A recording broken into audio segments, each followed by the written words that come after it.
తాకట్లో ఉన్న మీ బంగారాన్ని విడిపించి ఆ రోజు ఆన్లైన్ రేటుకి కొంటాం. Sharma gold company. నమస్కారం, వెల్కమ్ టు సుమన్ టీవీ. నేను గీతాంజలి. ప్రస్తుతం మనతో పాటు భారతీ శంకర పీఠం వ్యవస్థాపకులు, ప్రముఖ ఆధ్యాత్మికవేత్త, బ్రహ్మశ్రీ అన్నవరపు తిరుపతి మూర్తి అవధాని గురువు గారు ఉన్నారు. వారితో మాట్లాడదాం. గురుగారు నమస్కారం అండి. ఓం శ్రీ మహాగణాధిపతయే నమః. గురుగారు, ప్రతి పూజలో ఖచ్చితంగా ఉండేవి కొన్ని వస్తువులు ఉంటాయి. అందులో మనం దీపారాధన చేస్తాము, అగరబత్తి కర్పూరం అన్ని వెలిగిస్తాం, తాంబూలం పెడతాము, ఏదో పళ్ళు పలహారాలు అన్ని సమర్పిస్తాము. ప్రత్యేకించి ఇంకేమైనా నైవేద్యాలంటే సమర్పించి చివరగా చేసే పని ఏమిటంటే కొబ్బరికాయ కొడతాం. అవును. కొబ్బరికాయ గనక బాగా కరెక్ట్ గా సెంటర్ లోకి పగిలితే దేవుడు కరుణించాడు, మన పూజ ఫలించిందనే ఒక ఆనందం ఉంటుంది. అలాగే కొబ్బరికాయ విషయంలో చాలా సందేహాలు ఉన్నాయి, అవన్నీ వీడియోలో అడుగుతాను మీకు. నాకు ఫస్ట్ ఒక సందేహం అండి, కొబ్బరికాయ కొట్టడానికి అసలు కారణం ఏంటి? దానికి దేనికి నిదర్శనం ఒక కొబ్బరికాయ అనేది? ప్రపంచంలో ఎన్నో రకాల పళ్ళు ఫలాలు ఉన్నాయి. దేనికి లేని ఒక పూర్తి పేరు నారికేలానికి ఉంది, పూర్ణ ఫలము అని అంటారు. అంటే మనం ఎవరైనా మంచి కోరుకుని వాళ్ళు బాగుపడాలి అన్నప్పుడు వాళ్ళకి మనం ఏదన్నా చీరో ఏదైనా పెడుతున్నాం, జాకెట్ మొక్క కొబ్బరికాయతో కలిపిస్తే వాళ్ళు నిజంగా బాగుపడతారమ్మా. కొబ్బరికాయకి మాత్రమే అంత శక్తి ఉంది. ఒకే ఒక్క విషయంలో కొబ్బరికాయ వలన అన్యాయం జరుగుతుంది, అంటే వంశం లేకుండా పోతుంది. అది తప్పితే ఇంకా ప్రతి విషయంలోనూ కొబ్బరికాయ వలన 1000 రకాల మంచినమ్మ ఉపయోగాలు ఉన్నాయి. అలానే ఒకే ఒక కొబ్బరికాయ వలన తిలా పాపం తలా పిడికెడు. వీరు చేసిన ఒక్క పనికి 100 మంది ఆ పాపాలని అనుభవిస్తూ ఉంటారు. అంటే మంచి చెడు మనిషి జీవితాన్ని ఉద్ధరింపజేసేది పూర్తిగా కేవలం ఒక నారికేలం, కొబ్బరికాయ. చెప్పుకుంటూ పోతే దీని గురించి ఇంత సరిపోదు, చాలా ఉంది. ఎలా అంటే అమ్మా, ప్రధానంగా మేము ఎన్నో చూస్తూ ఉంటాం. కొబ్బరికాయ కొట్టినప్పుడు మజ్జిగ పగిలితే చక్కగా బా బ్రహ్మాండం నాకు ఏదో కలిసి వచ్చేస్తుంది అని అనుకుంటాం. అటు ఇటు ముక్కలుగా అయితే వెంటనే మనకు నెగిటివ్ వచ్చేస్తుంది. స్వతహాగా మనం మనుషులం కాబట్టి మనకు ఆలోచనలు వచ్చేస్తాయి. కానీ సర్వకాల సర్వావస్థలు ఎందు కూడా కొబ్బరికాయ గురించి మనం తెలుసుకోవాల్సింది ఏదైనా ఒకటి ఉంది అంటే 10 రకాల విషయాలు ఉన్నాయి, ఒకటి కాదు. బొట్టు పెట్టిన కాయ కొట్టడానికి పనికిరాదు, కొట్టిన తర్వాత బొట్టు పెట్టి నివేదనకి పనికిరాదు. ఈ రెండు మనం ప్రధానంగా తెలుసుకోవాలి. ముందు బొట్టు పెట్టకూడదు, అంటే కొట్టిన తర్వాత బొట్టు పెట్టకూడదు, పెట్టొద్దు. కొబ్బరికాయ తడిపి అసలు కొట్టకూడదు. ఈ 3 మనం తెలుసుకోవాలి. ప్రకృతి నుంచి సహజ సిద్ధంగా వచ్చినటువంటిది నారికేలం. దాన్ని నేనేదో బాగు చేస్తా కడుగుతా అనేటువంటి విషయం అధర్మమైన విషయం ఒకటి. దానికి నేను బొట్టు పెట్టి కొడతా అనేటువంటిది మరొక అధర్మమైన విషయం. బొట్టు కొట్టిన తర్వాత బొట్టు పెట్టి నివేదన పెడతా. కొంతమంది అది సౌభాగ్యం కదండి, మంచిది కదండి, బొట్టు పెట్టి అందులో చిన్న బెల్లం ముక్కేసి అలా నివేదన పెడతారు. నాలాంటి వాడు ఏమంటాడు, బానే ఉందమ్మా, ప్రసాదమే కదా, ఆ ప్రసాదంగా నువ్వు తింటావు కదా, నువ్వు బొట్టు పెట్టినంత వరకు నేను మొక్క కోసం నీ చేతులు ఇస్తే నువ్వు తింటావా అంట. తింటారా? కుంకుమ ఉందని చెప్పి తీసేస్తా. అదేంటి అంటే భగవంతుడికి రాళ్ళు పెట్టినా, రప్పలు పెట్టినా, కుంకుమ పెట్టినా, ఏం పెట్టినా ఆయన తినాలా? ఆయనకి ప్రసాదంగా పెట్టింది అంతవరకు, ఆ మొక్క వరకే, కుంకుమ వరకు నీకు ఇస్తాను, నువ్వు తినవంటే మన తినమా? ఇది ఎక్కడి వరకు మనకి అది మనకు మనం తెలుసుకోవాల్సినమ్మా. 2 వచ్చేటప్పటికి చాలా మందిలో పాపం అపోహ. కొబ్బరికాయ కొట్టినప్పుడు అవి కులిపోతాయి, కులిపోగానే చాలా నెగిటివ్కి వెళ్తారు వాళ్ళు. అయ్యో నాకేదో జరగబోతుంది అని చెప్పి. ఎప్పుడైతే కొబ్బరికాయ నువ్వు కొట్టినప్పుడు అది కుళ్ళిపోవడం జరిగిందో, నీలోనో నీ శరీరంలోనో నీ కుటుంబంలో ఉన్నటువంటి కొన్ని రకాల దోషాలు బయటకు వెళ్ళిపోయినట్టే. అవి ఎందుకు కొబ్బరికాయ కొడుతున్నావు? యా ఫలినీర్యా అఫల అపుష్ప యాశ్చ పుష్పినీ బృహస్పతి ప్రసూతాస్తానో ముంచన్వగుంహసః అని కొబ్బరికాయకి మంత్రం కొడుతున్నావు. అంటే అన్ని రకాల రుగ్మతులు నా నుంచి వెళ్ళిపోవాలి తండ్రి, పూర్ణఫలంగా నీకు నేను సమర్పిస్తున్నాను అన్నప్పుడు అన్ని రకాల రుగ్మతులు వెళ్ళిపోవాలి. నువ్వు కొబ్బరికాయ కొట్టావుగా, తట్టుకోలేని రుగ్మతులు నీ దగ్గర ఉన్నాయి. ఆ కుళ్ళిపోయింది కాయ, ఆ కుళ్ళిపోతున్న రుగ్మతులు బయటకు వెళ్ళిపోయినట్టే కదా. ఆ ఒక్కటి మనం ఎందుకు గమనించట్లా? చాలా మందికి ఉండే సందేహం ఇదే, కొబ్బరికాయ కొడితే భయపడుతుంటారు. కొబ్బరికాయ కుళ్ళిపోతే అది అరిష్టం, ఏదో అరిష్టం వెళ్ళిపోయినట్టు, అరిష్టం వస్తున్నట్టు కాదు, వెళ్ళిపోయి మన దగ్గర ఉన్నటువంటి అరిష్టాలు దోషాలు వెళ్ళిపోయినట్టు. అది మనం గమనించుకోవాలి. వెంటనే ఇంకో కొబ్బరికాయ తీసుకొచ్చి మళ్ళీ కొట్టి స్వామివారికి మనం నివేదన పెట్టుకుంటాం. కొన్ని చూడండి, చూడటానికి చక్కగా కనిపిస్తుంది, కాయ కొడితే కాయ మొత్తంలో ఎక్కడో కొంచెం ఒక్క చోట అనిపిస్తుంది. అంటే నీ దగ్గర ఏదో ఉంది, ఆ ఉన్నటువంటి దోషం ఈ రూపంలో బయటికి పోయింది. అది నువ్వు గమనించుకోవాలి. అంటే ఇంత దోషం ఉంది బయటికి పోయిందంటే ఇంకోటి ఏదో ఉంది కాబట్టి దానికి మనం ఆ ప్రత్యామ్నాయంగా మనం ఏం చేయాలి అనేటువంటి విషయాన్ని నువ్వు అర్థం చేసుకోవాలని చెప్పి భగవంతుడు నీకు సూచించాడు. అలాగే కొబ్బరికాయ కొట్టగానే ఒక పువ్వు వస్తుంది, వంశం నీకు ఏదో అద్భుతం జరగబోతుంది అనేటువంటిది. కానీ కొంతమంది చేసేటువంటి పనులకి వంశాలు పోతున్నాయండి. ఏమిటి గురుగారు? భ్రూణ హత్య అంటే ఏంటండి? మనం భ్రూణ హత్య అబార్షన్స్ అంటాం.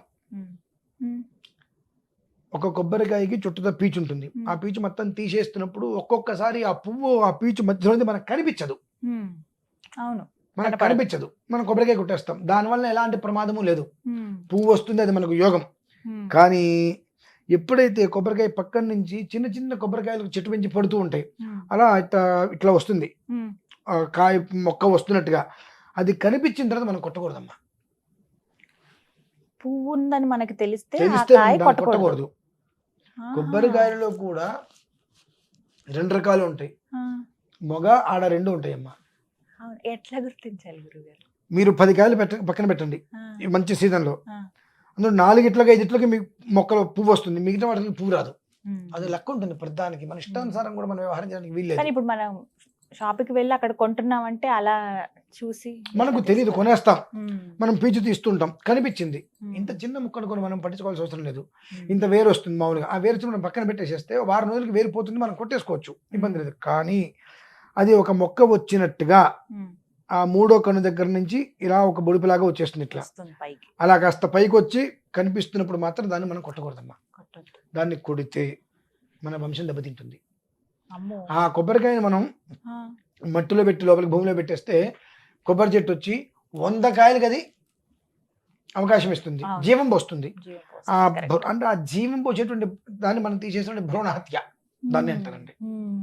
దాన్ని మనం చేస్తున్నామంటే మన కుటుంబం ఎలా వంశవృద్ధి కలుగుతుంది? మీరు పూర్వంలో మీరు వినే ఉంటారు, వివాహం పిల్లవాడు పుట్టిన తర్వాత పిల్లవాడికి వివాహం చెయ్యాలి ఒక 3 ఏళ్లలో అనుకున్నప్పుడు అమ్మాయి చేత కానీ అబ్బాయి చేత కానీ కొబ్బరి బొండం పాటించేవారు, అంటే లోపలికి. ఎందువల్లనంటే అది 4 ఏళ్ళకి 5 ఏళ్ళగా వచ్చి కాయ వస్తుంది చక్కగా, అది కాయ వచ్చే సమయానికి అమ్మాయికి కడుపు పండాలి. నా కూతురికి పెళ్లి చేసి కడుపు పండాలంటే ఇది నాకు కనిపిస్తుంది. ఇలా కొంతమంది పూర్వం నుంచి ఒక అనాదిగా చేసేవారు. ఈ మధ్యకాలంలో అన్ని మర్చిపోయారు అందరూ కూడా.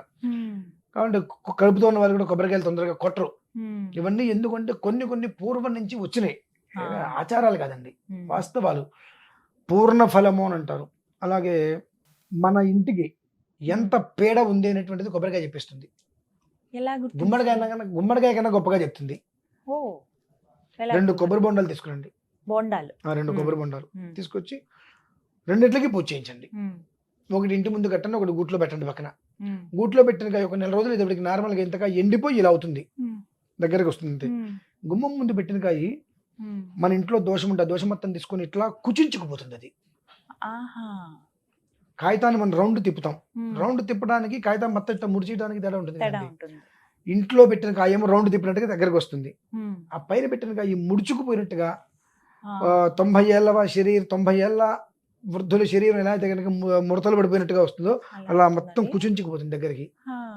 కారణం ఏంటి గురుగారు? మన ఇంట్లో ఎంత దోషం ఉందో అది లాగేసుకుంటుంది. అది ఆ లాగేసుకొని మనం ఎంత మెంటల్ గా టార్చర్ పడుతున్నామో అది చూపిస్తుంది మనకు. అట్లా దగ్గరకు కుచించుకుపోతుంది అండి, అది మనకు అది చూపిస్తుంది కొబ్బరికాయ. అందుకనే ఇటువైపు మనం చాలా తక్కువ కడతాం, కొంచెం కొన్ని ప్రాంతాలలో కొబ్బరికాయ కడుతుంటారు ఇంటి ముందు. కొబ్బరికాయ చూస్తా అంటే గుమ్మడికాయ కన్నా తొందరగా అది తీసేసుకుంటుంది. అది ఒక విభాగం. 2 కలశానికి పెట్టిన కొబ్బరికాయలు కొట్టేస్తుంటాం మనం. కలశం మీద పెట్టిన తర్వాత ఒకవేళ పీచుతో పెట్టామనుకోండి, పీచు శుభ్రంగా ఉంది పెట్టాం, 1 నెల 2 నెలలు 3 నెలలు పక్కన పెట్టేస్తే ఇలా ఊపితే కడకడ సౌండ్ కురుడికాయ లాగా అయిపోతుంది. అప్పుడు ఆ పీచు మొత్తం తీసి దాన్ని కొట్టి ఆ పెంకులు తీసేసి ఆ కురుడిని తీసుకెళ్లి నీళ్ళలో మనం వదిలిపెట్టాలి. తీసి చేయాలి, ఇవన్నీ కూడా మొత్తం తీయాలి. దాన్ని పెంకులు తీసేసి కురుడి లాగా వస్తుంది, దాన్ని పగల కొట్టకుండా నీటిలో వేసేస్తే జలచరాలు భక్షిస్తాయి. అంతేగాని కొబ్బరికాయ మనం ఎప్పుడైతే కలశం మీద పెడతామో దాన్ని కొట్టకూడదు. అంటే కొబ్బరికాయ మన పూజ చేసుకున్నాం కదా, ఫలితం మనకి దక్కాలని చెప్పి ఆ కలశం మీద ఉన్న కొబ్బరికాయ తీసి స్వీటో లేకపోతే ఏదో ఒకటైనా చేసుకుని తింటారు, లేకపోతే ఉట్టిదైనా తినేస్తారు. కొబ్బరికాయ పెట్టినప్పుడు దానికి మనం ఏమంటున్నామమ్మా, భగవంతుని ఆరాధన చేస్తున్నాం కలశంలోకి. భగవంతుణ్ణి ఆరాధన చేసిన తర్వాత దాన్ని మనం ఏ ప్రమాణంలో మనం కొడుతున్నాం, చాలా దోషం ఉంటుంది. కలశం చాలా మీద మంది పెట్టిన చూస్తుంటాం. కొబ్బరికాయ కలశం మీద కొబ్బరికాయ కొట్టేసుకొని తినేయాలి, ఆ కలశం మీద పెట్టిన జాకెట్ కుట్టించుకోవాలని ఆ, చాలా ప్రమాదం అది. ఓ. కలశం మనం పెట్టాము అంటే ఆ కలశం నువ్వు ఏది పెట్టావని కదా, మొత్తం ఆ కలశం పంతులు గారికి ఇచ్చి పంపించేసేయాలి. మ్మ్హ్మ్. మనం కలశం మీద మండపం మీద పెట్టింది ఏది మనం వాడకూడదు, వాడొద్దండి. అసలు ఒకవేళ వాడకూడదు. అయ్యగారు అందుబాటులో లేకపోతే ఇంకో దేవాలయంలో ఇచ్చేయటం. ఇచ్చేయాలంతే. కొబ్బరికాయ, ఈ కొబ్బరికాయ దగ్గర పెట్టుకొని ఇంకో కొబ్బరికాయ ఇచ్చేసేయాలి వాళ్ళకి. ఈ కొబ్బరికాయ నువ్వు పక్కన పెట్టుకొని ఓ నెలకో 2 నెలలకో ఇలా ఊపినప్పుడు గడగడ సౌండ్ వచ్చింది, ఓకే కురుడికాయ అయిందని చెప్పి ఆ పెంకు తీసి పక్కన పెట్టేసి ఆ కురుడిని తీసుకెళ్లి నీళ్ళలో వేసేయాలి. నీళ్ళల్లో వేయాలి. దీనికి మన వాళ్ళకి అత్యుత్సాహం ఎలా ఉంటుందంటే అమ్మా, మ్మ్. ఇలా సౌండ్ రాగానే దాన్ని పగలు కొట్టేసేసి వచ్చే చెత్త కూడా వేసేస్తారు తీసుకెళ్ళి. మ్మ్. ఈ కొబ్బరికాయలో మళ్ళీ మన దగ్గర విపరీతమైన దోషం ఉంది అన్నప్పుడు అది కురుడి కన్నా ఎండిపోతుంది, మొత్తం లోపల నీళ్ళతో సహా ఎండిపోయి పొడి పొడిగా మొత్తం బూజు పట్టేసి పొడి పొడిగా అయిపోతుంది మొత్తం అంతా. అది అవును. కుళ్ళిపోయినట్టుగా వచ్చేస్తుంది, బూజు పట్టేస్తుంది మొత్తం అంతా. మ్మ్. ఇలా మనం ఊపినప్పుడు కచకచ సౌండ్ మ్మ్. అలా వచ్చింది, దాన్ని అగ్నిహోత్రంలో వేసేయాలి. ఆహా. దాన్ని తీసుకెళ్లి గురుగారు చెప్పారు కాబట్టి నేను నీళ్ళలో వేస్తానంటే అవి తినడానికి వచ్చి ఆ జీవరాశులు చనిపోతాయి. మ్మ్.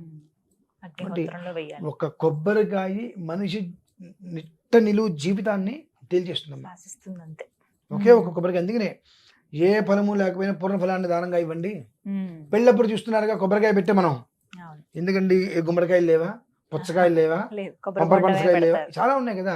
కానీ కొబ్బరి బోండా అనుకున్నటువంటి విలువ, మ్మ్. ఇంకా చెప్పాలంటే దంపతి తాంబూలాలు ఇచ్చేటప్పుడు కూడా దాదాపుగా అందరూ కొబ్బరికాయలు ఇప్పిస్తారు, కొబ్బరి బొండాలు ఇప్పిస్తారు. బొండాలు పెడతారు. దానికి మించినటువంటి శక్తి, వంశ వృద్ధిని తీసుకొచ్చేటువంటిది, మనిషి జీవితాన్ని నిట్ట నిలబెట్టేసేటువంటిది. మ్మ్. ఏదన్నా కాస్త తేడా చేస్తే వంశాన్ని కూడా తీసేసేటువంటిది కేవలం కొబ్బరికాయ. కొబ్బరికాయ ఒక్కటే. మ్మ్. మన ఇంట్లో నిత్యం నైమిత్తికం 2 విధానాలు ఉంటాయి పూజలు. మ్మ్. నిత్య విధానంలో కొబ్బరికాయ కొట్టక్కర్లేదు కానివ్వండి, నైమిత్తిక విధానంలో కొబ్బరికాయ లేదు అంటే పూజ పనికిరాదు.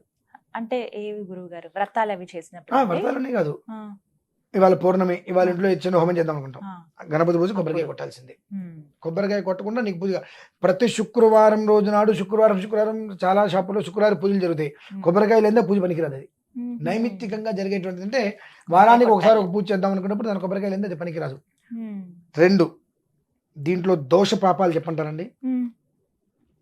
చాలా మంది నాకు ఈ ముక్కు తీరితే నేను 100 కొబ్బరికాయలు కొడతా, 200 కొబ్బరికాయలు అలా కొడతా మొక్కుకుంటారు అని గురువు గారు. అంటారు. 100, 108 అలా. ఎప్పుడు కూడా వీళ్ళు కొట్టే దాంట్లో కూడా ఎత్తి వేస్తారు. మాది ఎంత పాపమో, జీవితం ఛిద్రం అయిపోతుంది. అమ్మో. కొబ్బరికాయని ఎత్తి ఎప్పుడు కొట్టకూడదు. మ్మ్. ఇంటి ముందు కొట్టినా సరే కర్పూరం పెట్టి తిప్పినా కర్పూరం తీసి ఇట్లా కొట్టి అటొక ముక్క ఇటొక ముక్క పెట్టాలి. నువ్వు మ్మ్. ఎత్తి కొట్టావా, కొంతమంది అంటారు గట్టిగా వేసి కొట్ట, ఎన్ని మొక్కలు అయితే అంత మంచిది అంటారు. మ్మ్. అంత ఛిద్రం అవుతుంది బ్రతుకు. అమ్మా. మ్మ్. ఇవి 100 కొబ్బరికాయలు 1000 కొబ్బరికాయలు మొక్కుకుంటారు, టపట ఎత్తి కొట్టేస్తూ ఉంటారు. ఫాస్ట్ గా కొట్టేస్తారు. అవును. ఒక కొబ్బరికాయ కొట్టు, 2 కొబ్బరికాయలు కొట్టు, 5 కొబ్బరికాయలు కొట్టు. మ్మ్. ఆ కొట్టినటువంటి 10 కొబ్బరి చిప్పల్ని 10 మందికి ప్రసాదంగా ఇచ్చేసేసి మ్మ్. అస్తమానంలో అది ప్రసాదంగా నువ్వు తినేయగలగాలి. మ్మ్. దాన్ని మొక్కలు చేసి నేను పచ్చడి చేసుకుంటాను, కొబ్బరిలో చేసుకుంటా అంటే అది దోషానికి మ్మ్. కారకం అవుతుంది. మ్మ్. 3, 100 కాయలు 200 కాయలు 300 కాయలు నువ్వు కొడుతున్నావు, ఆ చిప్పలను అక్కడ వదిలేసి వెళ్ళిపోయావు. మ్మ్. దానికి ఎవరో కాంట్రాక్ట్ ఉంటారుగా, వాడితే ఆ కొబ్బరి చిప్పలు మొత్తం తీసుకెళ్ళి ఎండబెట్టుకుంటున్నాడు. దాన్ని ఎండబెట్టిన తర్వాత ఆ ఎండు కొబ్బరి చిప్పలు తీసి నూనె తీస్తారు. నూనె తీస్తున్నాడు. ఆ నూనె ఎంతమంది తలకి రాసుకుంటున్నారు చెప్పండి. ఆ కొబ్బరి నూనె ఎంతమంది తలకి రాసుకుంటుంటే నువ్వు ఒక్కడివి అంటే మీకేదో సమస్య వచ్చింది, ఆ సమస్య నుంచి బయట పెడితే నేను 100 కొబ్బరికాయలు నేను కొడతా అని చెప్పి ముక్కు తెరుచుకుని నీకేదో సమస్య బయటపడ్డా అని చెప్పి 100 కొబ్బరికాయలు కొట్టుకుంటే ఈ సమస్యకి అంతమంది కారకులు, ఆ దోషం ఎంతమందికి అంటిస్తున్నాగా, అంతమందికి అంటించిన దోషం మళ్ళీ తిరిగి మనకే వస్తుందిగా. చిన్న ఆలోచన మనం ఎందుకు చేయమండి. మ్మ్. నేను చాలామందికి చెప్పాను, మీకు ఏదైనా చేద్దాం అనుకుంటే వాళ్ళకి మీకు 2 దోషాలు పోతాయి. నేను రేపు లక్ష్మీ గణపతి యాగం ఒకటి చేస్తున్నా. ఆ లక్ష్మీ గణపతి యాగం ఏంటి, ఎండు కొబ్బరి చిప్పలతోటే, కొడకలు ఎండు కొబ్బరి చిప్పలతోటే 1,00,000 మోదకాలు, 1,00,000 మోదకాలు, 1,00,000 కొబ్బరి చిప్పలు. ఇంతవరకు భూమి మీద ఎవరు చేయలేదమ్మా. చాలా ఘనంగా 15 రోజుల వ్యవధి, 12 రోజులు ప్రోగ్రామ్, 1,00,000 మోదకాలతోటి 1,00,000 ఎండు కొబ్బరి చిప్పలతో ఇప్పటివరకు ఎవరు చేయలేదు. ఉమ్, ఆ విధానాన్ని నేను చేయాలని చెప్పి సంకల్పం చేశాను. ఉమ్, అటువంటప్పుడు ఆ ఎండు కొబ్బరి చిప్పల్ని నూనె చేసి తలకి పెట్టుకొని ఆ దరిద్రాన్ని నెత్తికి పెట్టుకునే బదులు ఈ ఎండు కొబ్బరి చిప్పల్ని హోమంలో వేయటం వలన విడిచిపెట్టేయాలి. ఉమ్, వాళ్ళ దోషము పోతుంది, మన పాపాలు పోతాయి. పాపానికి నిష్కృతిని చూడాలి మనం, పాపాన్ని కొనుక్కునే విధానం చేయకూడదుగా. మళ్ళీ తిరిగి తెచ్చుకోకూడదు.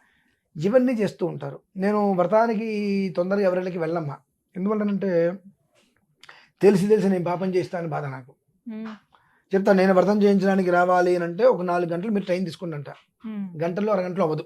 ఉమ్, సత్యనారాయణ స్వామి వ్రతం 4 గంటలు ఖచ్చితంగా పడుతుంది, సమయం తీసుకోండి. ఉమ్, 3 కొబ్బరికాయలు తెచ్చుకుంటే 4వది వద్దు అని చెప్తా. ఉమ్, ఎందుకండి? కొబ్బరికాయలు కొట్టి 10 మంది వస్తే అందరికి ప్రసాదం ఇచ్చి రాత్రి లోపల తినేశారా, ఓకే, సంధ్యా సమయానికల్లా ఉమ్, కొబ్బరికాయలు మొత్తం కొట్టేసేసి అవి తినక వాటిని ఫ్రిడ్జ్లో పెట్టి 2వ రోజు మొక్కలు చేసుకొని ఎంత పాపం అంటే ఇది. ఉమ్, మీరు 3 కొబ్బరికాయలు తెచ్చుకోండి, పూజకు ఒకటి కొట్టండి, గణపతి పూజకు ఒకటి కట్టండి, స్వామివారి అభిషేకానికి ఒకటి కట్టండి, 5వ గదకు ఒకటి కట్టండి, లేదా పూజకు ఒకటి కొట్టండి, మొదటి గదగా ఒకటి కట్టండి, 5వ గదగా అంతే. ఇంకో 4వ కొబ్బరికాయ మీరు తేవద్దని చెప్తా. కాదండి 5 గదలకి 5 కొబ్బరికాయలు కొట్టాల్సిందే కదండి, పూజకు ఒకటి కట్టాల్సిందే కదండి, పంచామృతాలు ఒకటి కావాలి కదండి, 6 కాయలు కావాలి కదండి, వాళ్ళ ఇంటో వస్తారండి, వీళ్ళు ఒకళ్ళు ఇస్తామండి, వాళ్ళు ఒకళ్ళు తెస్తారండి, 10 కొబ్బరికాయలు తెస్తారండి. 10 కొబ్బరికాయలని మీరు కొడితే 20 కొబ్బరి చెప్పి వస్తే సాయంత్రానికల్లా వాటిని మీరు పూర్తి చేయగలరా? ఉమ్, కష్టం అండి. ఓకే, నేను మీ ఇంటికి పూజకి రాను. ఓ, ఉమ్, నాకు తెలిసి ఉమ్, ఆ దరిద్రమైన పాపానికి నేనెందుకు మూట కట్టించాలి వాళ్ళకి? ఉమ్, తెలిసి వెళ్ళి వాళ్ళ చేత చేయించలేక ఆ పాపం నేనెందుకు మూట కట్టుకోవాలి? ఉమ్, చేయించడం నా ఎప్పటికప్పుడు వల్ల అక్కడ జరగట్లేదు, ఉమ్, చెప్పి చేయించగలిగేటువంటి శక్తి ఉండి చేయించలేకపోతున్నప్పుడు నేను అందులో ఇన్వాల్వ్మెంట్ కావద్దు. ఉమ్, ఆ పాపం వాళ్ళకి వద్దు, నాకు వద్దు, మంచిది, నేను చేయించడం ఇష్టం చేసుకోండి అని చెప్పేస్తాను. ఉమ్, ఆ రోజు మీరు కొట్టినటువంటిది ఏదైనప్పటికీ కూడా అస్తమానంలో పూర్తి అయిపోవాలి. పూర్తిగా. అయితే ఎప్పుడైనా సరే ఇంట్లో చేసుకునేదైనా. ఉమ్, అయితే అది మీకు ఫలితం. ఉమ్, అస్తమానంలో పూర్తి అయిపోతుందండి. నేనంట కొబ్బరి తురమండి, బాగా ఉమ్, కొబ్బరి మొక్కలు తినలేకపోయారు, ఉమ్, తురిమేసిన తర్వాత అందులో అంత బెల్లము పంచదార కలుపుకొని తినండి. ఉమ్. అంతేగాని బెల్లం కలిపేసేసి పాకం పడతా, అలానే ఏం చేయకూడదు, అసలు చేయకూడదు. ఎలా ఉందో అలా తినాలంటే. దానివలన ఉత్కృష్టమైన దోషాలు కూడా వస్తాయమ్మా ఉహుం, కుటుంబంలో. కాబట్టి అటువంటి పనులు చేయొద్దు. ఉమ్. కేవలం ఈ కొబ్బరికాయ గురించి చెప్పుకుంటూ పోవాలంటే సుమారుగా ఒక 20-25 వీడియోస్ ఉంటాయమ్మా. ఆ, చాలా చాలా ఒక్కొక్క విషయం విషయం తెలిసాయి గురించి అసలు ఇవాళ. వివరంగా విపులంగా చెప్పుకుంటూ వెళ్ళాలంటే ఆ, తక్కువ ఉమ్, ఒక మనం దీని ఏదో అంటారు, వెబ్ సిరీస్ అంటారు కదా, ఉమ్. 25 వీడియోస్ చేయొచ్చు దీని మీద. ఉమ్. అలా ఉంటుంది కానీ అన్నమాట. చాలా అమూల్యమైన విషయాలు ఇవి, అందరూ తెలుసుకోవాల్సినవి కూడా చక్కగా వివరించారు గురుగారు. ధన్యవాదాలు. పరమేశ్వర.